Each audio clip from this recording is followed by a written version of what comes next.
Good morning, Robert. Yep. Thank you for having me. Yeah. Sorry, I had my phone on Oh. mute. uh, oh no, that's Thought, fine. thought I was on a Zoom No.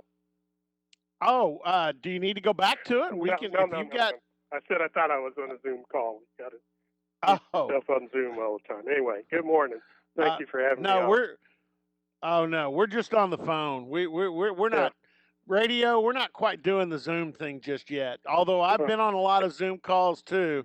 Isn't it amazing how I don't know. I didn't even know about Zoom 4 months ago, and yeah, now Zoom is a regular part of my life. absolutely. Yeah, that's true for a lot of us. I loved reading through your resume because intertwined in all the academia is a love of sports, including your record and your expertise is sought out on sports and race. Um, let's just start with this. And again, you're from Denver originally, but Right. Oklahoma State educated. With the exception of that doctorate from UNO. But talk about your personal relationship with sports. Yeah, and so I would just, I'd add one thing, Robert. Yes, I was Oklahoma State educated and homegrown, but I like to say that I was North Denver educated and, got a foundation built and instilled in me there. Sure, But sure. certainly, I've been at Oklahoma State for 25 years now, started as an assistant professor in the Department of Political Science. Had the honor for 14 years before I moved into this role. A lot of people don't know, Robert. I occupied the endowed chair named in honor of Hannah Atkins. Ms. Atkins was the first black female in the Oklahoma State legislature, went on to be Secretary of State under Governor Bellman, a Republican governor. She was a Democrat and proudly boasted she was part of the flaming liberals in the Oklahoma legislature at the time, and went on to represent the UN delegation under President Carter. So truly just a phenomenal woman. And, the fact that I was in, Murray's been in the news, and, I have a political science office in that building. And before I transitioned to this role, I was in that building.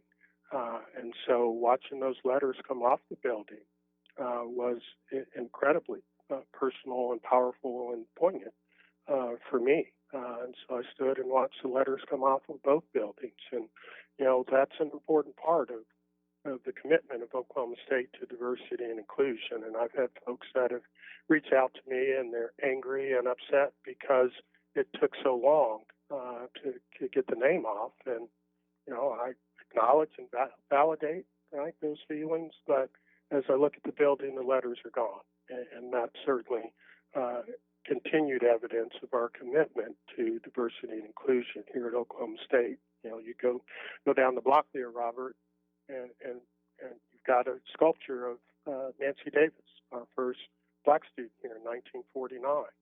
That was installed last year, and the significance of that is, not just what we're seeing right now, Robert, but what we've seen over the past several years at institutions all over the country, from our most prominent to the most obscure, of tearing down and removing statues and sculptures reminiscent of an era of racism, bigotry, intolerance, and hate. And we installed one that symbolizes the hope and optimism and, again, commitment of this institution. And so, you said it in your intro that, you're very troubled, and rightly so, and I get it. But what I would share with you and our other alums and supporters and friends and out there is that Oklahoma State University absolutely is a national leader and a role model in the field of diversity and inclusion, period. In spite of what we've experienced over this last week, Coach did something that was certainly insensitive and offensive and hurtful, and acknowledge that, and we're working to move on. But what I would share with you and others is that in no way denigrates the work that has happened under President Hargis for the past 13 years. The transformation that has happened at this institution has been absolutely spectacular, and that's not me being arrogant or egotistical because I'm part of that work that was done. That's me telling what I know, and that's the truth, and to share empirical facts of what's going on. You look at our numbers, we've made great progress. Please hear me. We've got a lot of work to do, and you've never heard the president or myself or any others of us say that we're done, right? But what we have done as members of the OSU family, we can all be immensely proud of. You know, if you go across our numbers, the number of students of color enrolled, we're over 90% over the last decade, approximately 3,000 students on a 20,000 student campus. That's significant. It makes a difference. Can we do more? Absolutely. Will we do more? You bet, and are committed to doing it. As we look at graduation numbers, our students show up here to earn a degree. Got a 99% increase in students of color earning bachelor's degrees over the last 10 years at this institution, including a 50% increase amongst our African American students. Can we do more? You bet. Should we do more? You bet. Will we do more? Absolutely.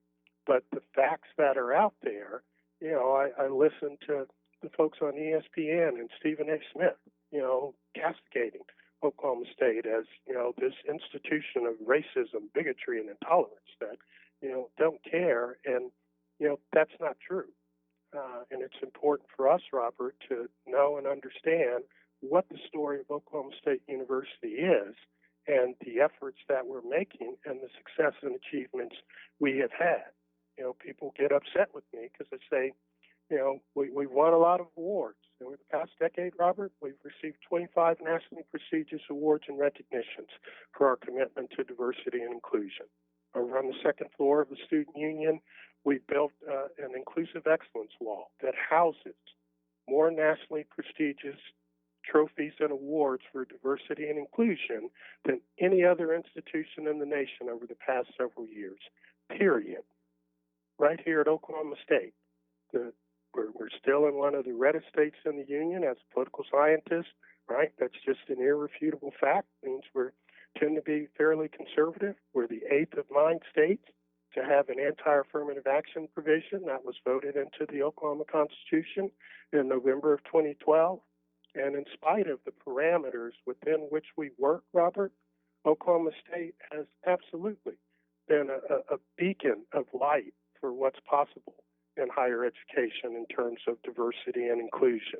And that's not just me saying it, that's those entities. NADAHE is the preeminent voice of diversity officers in the nation. They give one award a year, the Institutional Excellence Award. Oklahoma State University's name is on it.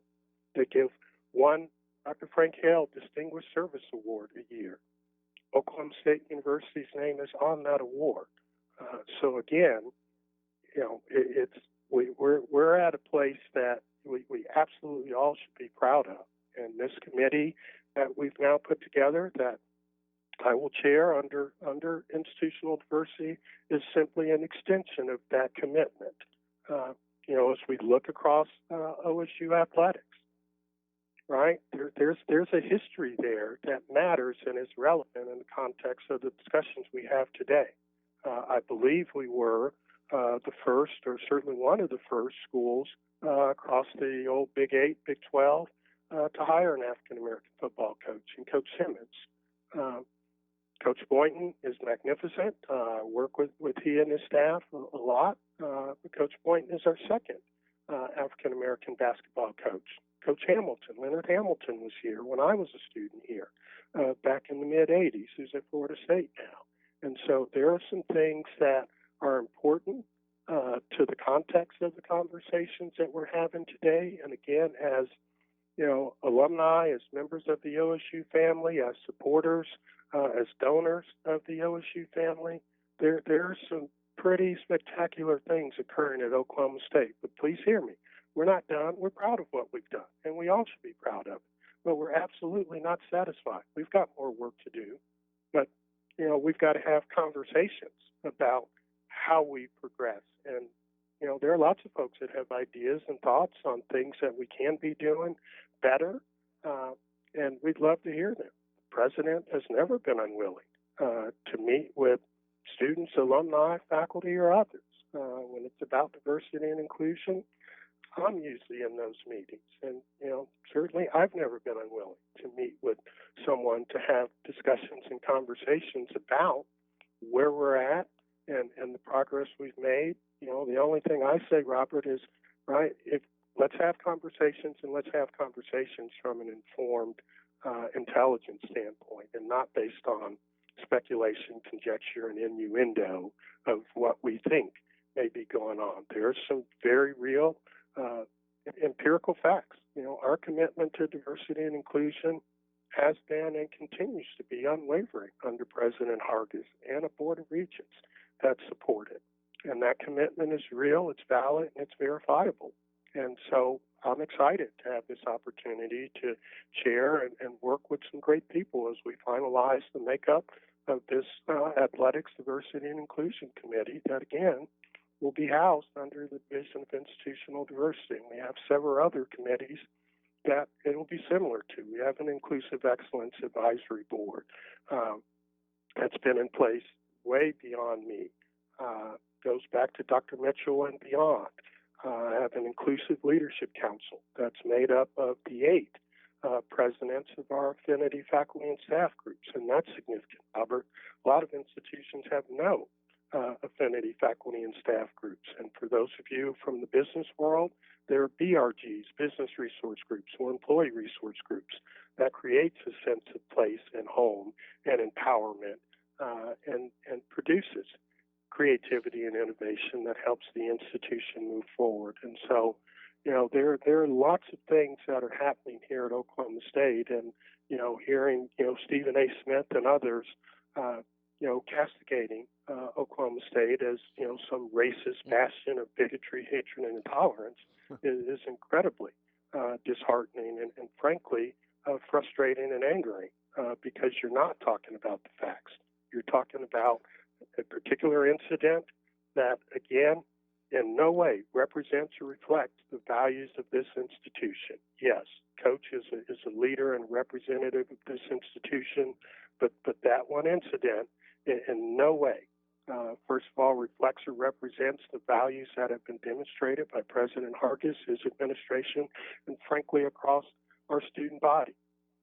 We've had my daughter. I'm very fortunate to have a daughter who was the second of a young woman of color in 3 years to serve as student body president of Oklahoma State University, that same institution that's being lambasted all across the nation and locally as well as this racist, hate-filled institution.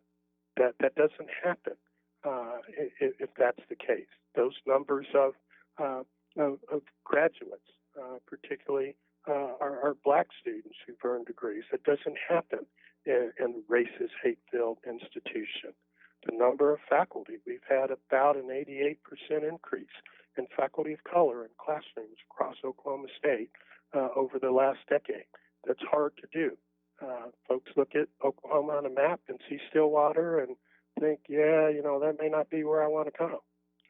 But if you look at the numbers and the experiences, right? Look in the board book last Friday. Professor Craig Freeman, school head of Media and Strategic Communications, did the work, done exceptional work, and it was recognized as he was promoted to full professor, right? The highest rank that we have in the academy, other than a Regents professor. And so, again, at an institution where there is, a prevalence of hate, bigotry, and intolerance, those things don't happen, right? In that same board book, Dr. Lex Smith Washington was approved as a senior inclusion officer in the Spear School of Business. I went to the deans back earlier in the year and submitted them a formal proposal about a month ago to establish senior inclusion officer positions across every academic college to provide some structural strategic efforts and initiatives that expand our bandwidth and our commitment to diversity and inclusion in every academic college. And so, again, there are a number of things that continue to happen and occur. And, what I tell people, Robert, is, right, because you didn't see it or you didn't participate in it does not mean it's not occurring. And so I would much prefer that someone ask the question of what we're doing and we talk about how we can do things better than, again, engage in speculation and conjecture about, what I heard. And so again, we've got plenty of work to do, but give us credit for the work and the transformation that has happened at Oklahoma State. And I will tell you, I do have a tremendous affinity for Oklahoma State. I showed up here as a poor first-generation inner-city black kid from Northeast Denver. My mother worked 2 full-time jobs as a janitor, the latter 10, 15 years of her working life, and clean houses on her day off. So I'm not, people see me as Vice President Kirksey and Chief Diversity Officer. You don't know my story, and that's part of, the issues we face as a society, Robert. We presume, right, to know. But that kid who showed up here and was supported and motivated and inspired and helped by a whole lot of people, some who look like me, some who didn't look like me, epitomizes what's possible at Oklahoma State. I was a walk-on football player. I understand the experience of student athletes. That's important. That comes with me as I sit in 408 Whitehurst every day and do my job. And so, I just, we've got to be willing to listen. We can't just talk. And, that's true on all sides of the issue. But we have to have conversations and dialogue to make advancements. But again, we need to have those conversations and dialogues based on empirical facts and not speculation and conjecture and presumptions or assumptions. Again, That's I didn't probably want a long to. answer to your short Yeah, yeah, and I'm still. But you did explain your relationship with sports. Let me ask a quick question. What high school in Denver? I went to Manual. I'm a very proud Manual Thunderbolt. At the time I went to Manual. Manual is in Northeast Denver. Just overwhelmingly black. We were majority white at the time. And so, integration. Our parents have 2 older brothers that both went to Jackson State. Our parents had us voluntarily bused 2 years before busing became mandatory in Denver as part of the Keys case in the early 70s. I was part of that. I was part of that in Dallas, and very, very proud to have been part of the first day of desegregation of the Dallas Independent School District. So, no, that's outstanding. Let's get into this issue a little bit. And I know you met with the football coaching staff last week.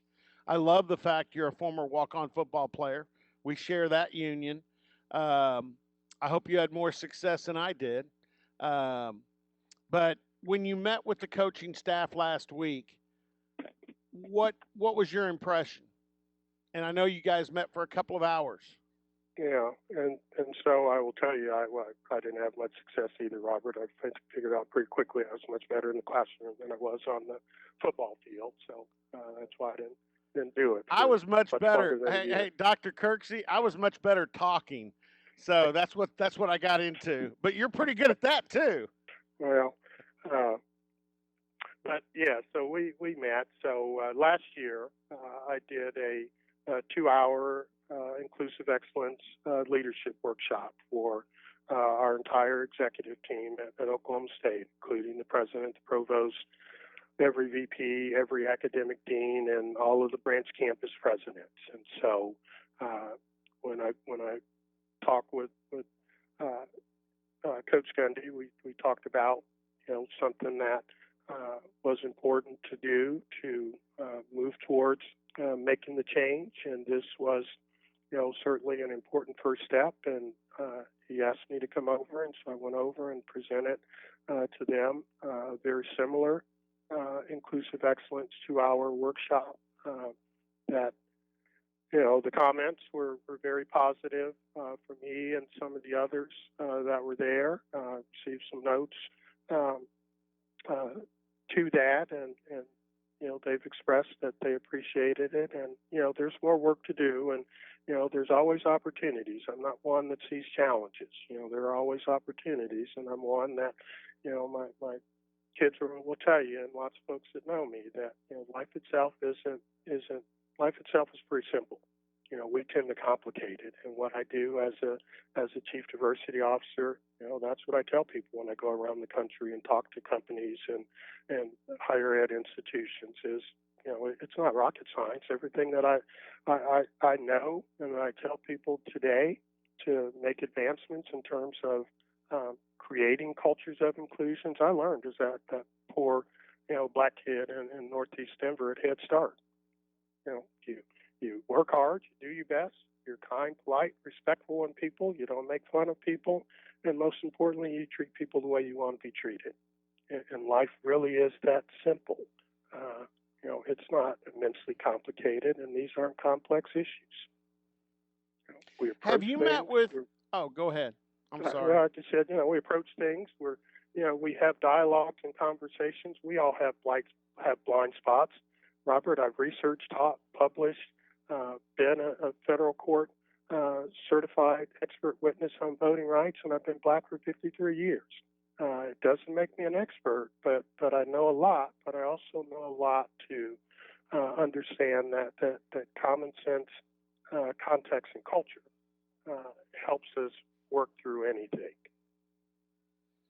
I wanted to ask you: Have you met with Chuba and some of the players? I have not. I've met with one of the players, and we've talked, but I have not met with Chuba or any other players. But that's part of the conversations that Coach and I've had, and so there are some steps in the process. And so, like most things, there's not a light switch that you flick, and everything, the lights come on, and everything is fine and dandy. So there's a process, and there's some expectations that that I have, certainly being involved with athletics, and again, as I've shared with them and the committee members, the name on the front of the jersey is much more important than the name on the back of the jersey. And this is an issue about Oklahoma State University. It's the football team at Oklahoma State University. It's the basketball team at Oklahoma State University. It's not the Oklahoma State University basketball team. And so that brand of Oklahoma State University is much more powerful and meaningful and important than anything else. And that's what this is for me, Robert. That's all it is for me. Is my job as VP and Chief Diversity Officer is to ensure that we're doing everything we can to create environments that are open, that are welcoming, that respect and value diversity and difference, and make accommodations where we need to, and that's how we get better. And that's all it's ever been for me, and frankly, that's all it ever will be. But again, and that's not to imply in no form or fashion that we don't do a lot of hard work, and that's part of the frustration with what's been going on as well. We haven't been sitting around. Yeah, and let me say this, and we need to let you go, and we need to have you on again. I'll say both those in the same sentence. Let me apologize, because I got a degree at Oklahoma State in journalism and broadcasting. Now it's the School of Strategic Media. My professors taught me at Oklahoma State that you tell the story and you do your best to tell the whole story, and you get both sides of the story. And that when you tell the story, unless you're a columnist, you tell the story with facts, not with your opinions. And let me apologize for the state of the media. It's not my doing, but I'm ashamed. I've become ashamed of the business I'm in. It's degenerated. It's not what it used to be, and I certainly hope we can make some strides there, because I think Oklahoma State and many other people are a victim too of people that just choose to tell the story they want to tell and not necessarily tell the story out there. But with that, we need to let you go. But like I said, we want to have you back on again. I definitely love the fact that you're involved in this. I love the fact that the athletic department is going to have a council on diversity and inclusion, and I definitely look forward to the strides that you can help in that area, and have already helped the university with, because this university does have an excellent record with diversity and inclusion. It's something that those of us are alums and have a degree from this university are proud of. So I appreciate it, and I thank you for being on, Dr. Kirksey. My pleasure, Robert. I appreciate the invitation. Call me anytime. You're going to get another one, I promise. All right. I look forward to it. Thank you very much. Dr. Jason Kirksey, who is the Vice President for Diversity